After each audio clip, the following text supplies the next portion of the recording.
Pagpapalago ng turismo ang idiniin ni Senator Lito Lapid sa Pampanga. Pati si Manny Pacquiao na pagpapaunlad ng kanayunan ng nais.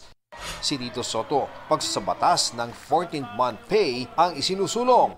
Sinabi naman ni Senator Francis Tolentino na ipaglalaban niya ang Pilipinas.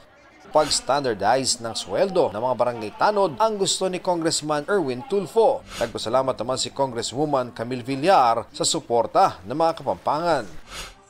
Isa sa binigyang diin ni Benhar Abalos ang libreng pabahay. Pag-alis sa tax sa overtime pay at bonus ang isinusulong ni Mayor Abby Binay. Ibinida naman ni Senator Bong Revilla ang mga naipasa niyang batas.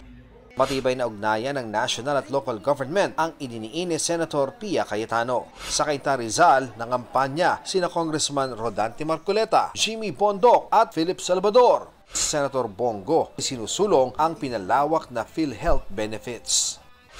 Nag-ikot sa palengke sa Dagupan si Senator Amy Marcos.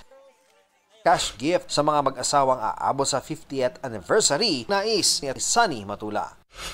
Dumalo sa forum ng mga manggagawa sina Liza Masa, Nars Aline Andamo, Congresswoman Franz Castro, David De Angelo,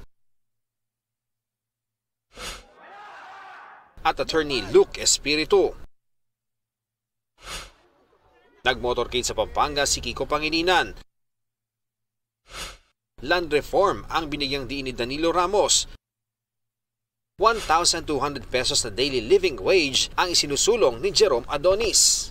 Mas mataas na pondo para sa libreng kolehiyo ang ipinangako ni Bam Aquino. Ligtas at regular na trabaho ay pinapanukala ni Congresswoman Arlene Brosas. Oportunidad sa loob ng bansa ang gusto ni Teddy Casino para sa mga Pilipino. Nakipagpulong si Angelo de Alban sa PWD Leaders and Advocates sa Bacolod City. Patuloy naming sinusundan ang kampanya ng mga tumatakbong senador sa eleksyon 2025. Ito ang unang balita. Ian Cruz para sa GMA Integrated News.